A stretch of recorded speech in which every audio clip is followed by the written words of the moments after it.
This is the Glenn Beck Program. I am thrilled to have somebody on the set with me, and I do not say this lightly. I believe she is one of the bravest journalists in the world. I believe that she is one of the most clear-minded and plain-spoken journalists in the world. Incredibly brave, and sees the world for what it really is, and then doesn't hold back and pull any punches. Her name is Caroline Glick. She is a journalist that is based over in Israel, and I read her work an awful lot. And about a year ago, or maybe 2 years ago, I wrote to her, and I wrote to my own management of my own company. I said, why doesn't Caroline work for us? Because she is so good. And they said, because she's actually, got a real job.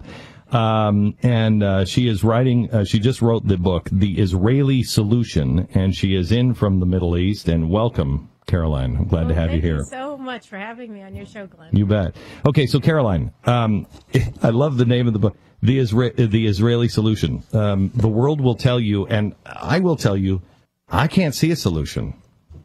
I can't see a solution at all happening in the Middle East.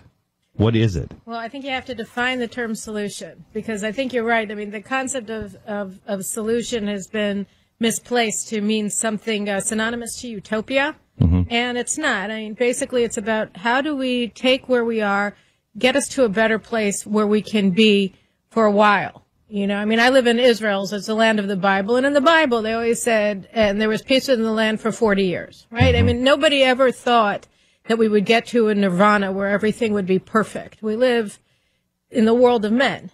And so the question is, how do you take the situation with all of its complexity and its components and try to put into a place where people will be better off, safer, the environment will be more stable and more peaceful? But with everything that is happening, the Middle East is on fire.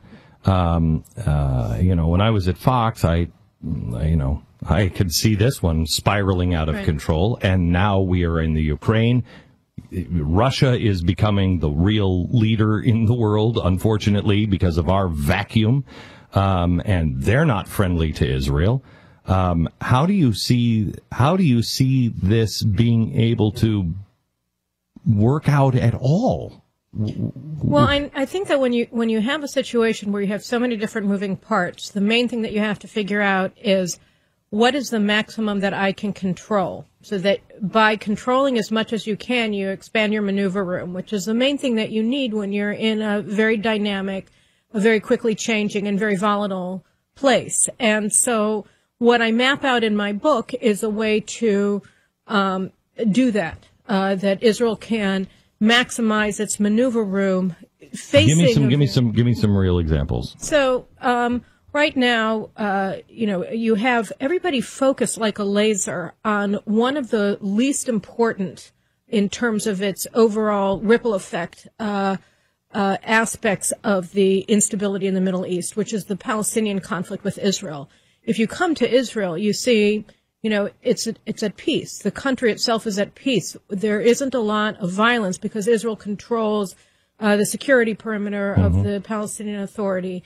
The places that are on fire are on Israel's borders, Lebanon, Syria, etc. So, but yes, everybody's focused on this issue that's really marginal to the overall question of how do you deal with the Middle East? How do you make it more stable? So what my book does is it puts forth a policy, an alternative policy to the two-state formula that everybody knows is the only way forward, even though it hasn't worked ever.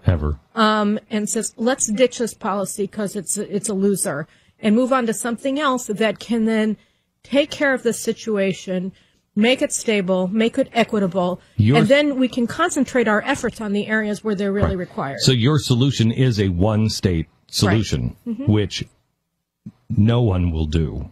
Oh, that's not true. Nobody will do it. Nobody's talking about it because everybody says, well, we need to have two states for two peoples living side by side, even though the Palestinians have said consistently for the past 90 years that they don't want a state. But they, honestly, theirs is more of a one-state solution as well. It doesn't include the state of Israel. Exactly. That's why they won't recognize Israel and haven't been willing to recognize Israel back to the 1920s. So, okay, so if they don't want to live at peace with Israel, and Israel already exists, then obviously they're the problem. And the solution is not more of the PLO. It's more of Israel. It's taking what works and making it stronger, as opposed to taking what's broken and making it more powerful, which is what the basic assumption of the two states plan is. Can I ask you, what is because when I went over to Israel, I wanted to make it really clear, because I'm more and more libertarian every day, and what we have done in the United States is we listened to Theodore Roosevelt and then we listened to Woodrow Wilson, and those two have been our undoing. We have decided to, instead of being friend to all and not giving, as one of our guests said earlier, giving our promises out very rarely and then honoring those commitments, we instead decided to prop up everybody and then be the policeman of the world. We can't do that anymore. And when I went over to Israel, I said, I am not looking to say, hey, we're gonna be there with troops on the ground. And I think it was Benjamin Netanyahu that looked at me and said, we don't want your troops. Exactly. And I thought that was the greatest answer ever. Talk to the libertarians of America on support of Israel. So I don't think that you want to be friend to all. I think that you want to be friends to your friends. And I think that you want to be a foe to your foes. I think that that's just the way to go about business, because then people will want to be your friends and they won't want to be your foes. If you treat everybody the same, then you're really doing nothing. If you want to actually do something and make it a low-cost, high-benefit policy, then what you should do is be good to your friends and help them be stronger, and be bad to your foes and make them be weaker. And you don't have to put boots on the ground in order to do this. It's just a question of basic attitude towards how do you even look at the world. I mean, I think that the distinction here is that, if you're talking about Wilsonian internationalism, then you have, he wanted to make the world safe for democracy, and President George W. Bush wanted to bring democracy to a place where it has no roots, liberal democracy in the Middle East and in the Islamic world. That doesn't work. You have to take people as they are. So as you say, Israel is a very self-sufficient, wanting to be self-reliant country. And the stronger Israel is, the more self-reliant it can be, meaning the less help it needs to take care of business. So the thing about being supportive of Israel and helping it to be as strong as possible is that the stronger Israel is, the less the United States needs to do.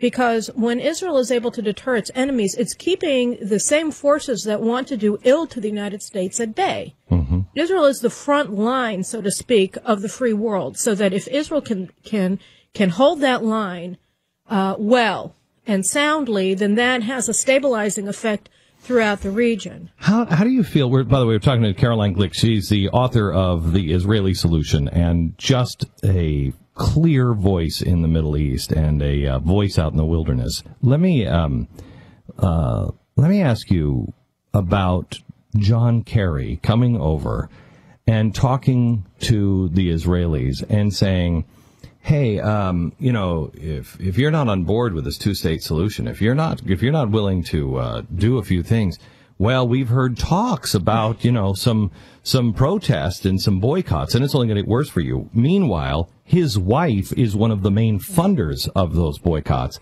and the world doesn't seem to care. The press doesn't seem to care. What is the view of Barack Obama and John Kerry over in Israel? Well, I think they're perceived as incredibly unfriendly. I mean, we have 70% of Israelis saying that they don't trust John Kerry to act in a way that secures Israel's security interests when it comes to the Middle East. And I think that's about right.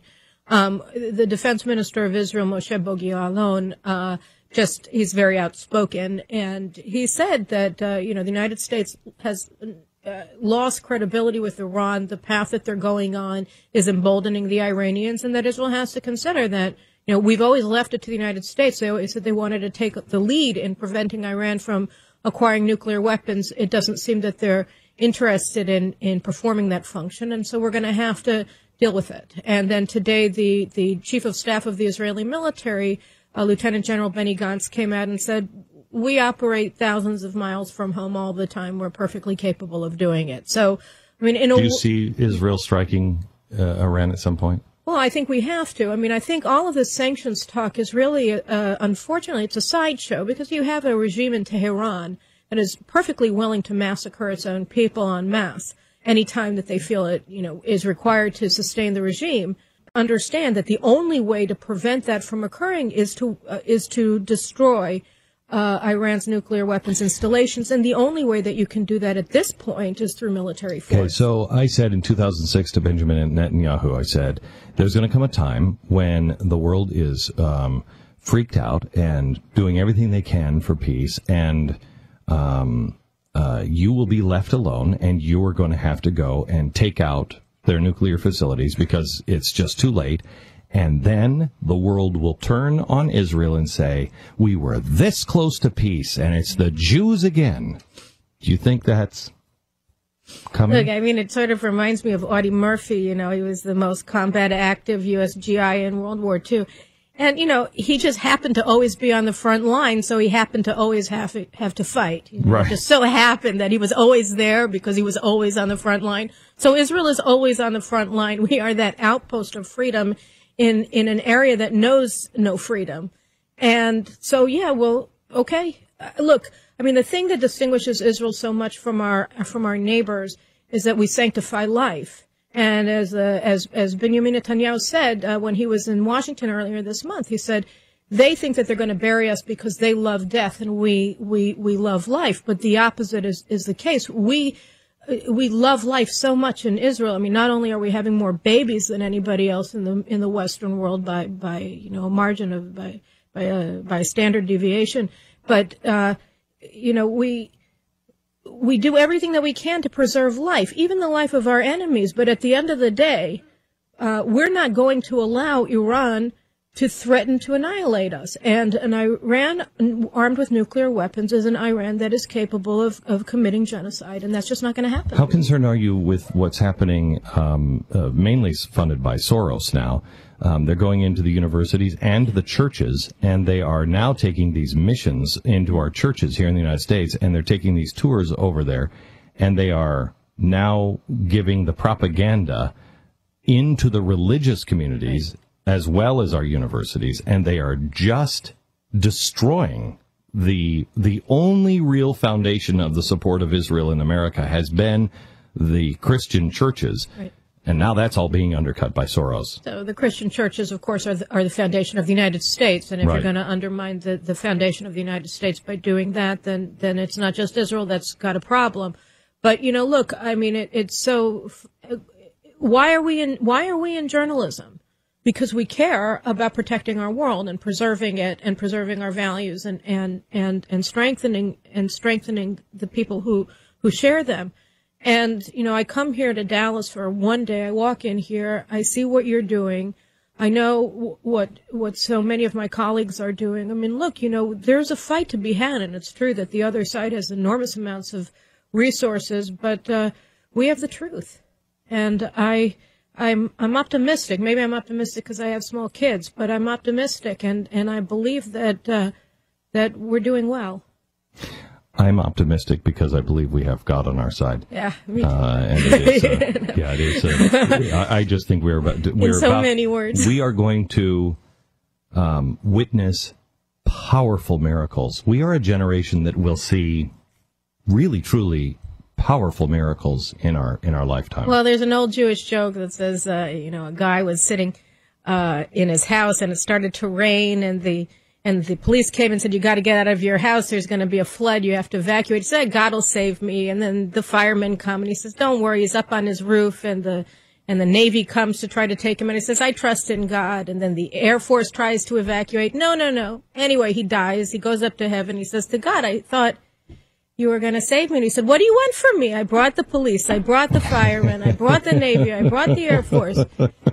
I mean, miracles are things that we have to act, and we have to do everything we need, and you're doing it. God bless you. Yeah, well, so you are too. And again, if you don't know Caroline and her work, search her out and read. If you want a voice that should be coming from America, you're going to have to find it overseas, and you'll find it in Israel. Caroline Glick, and the name of the book is The Israeli Solution, the one-state plan for peace in the Middle East, The Israeli Solution, available in bookstores and everywhere books are sold. Caroline Glick, great to have you here. Thank you so much.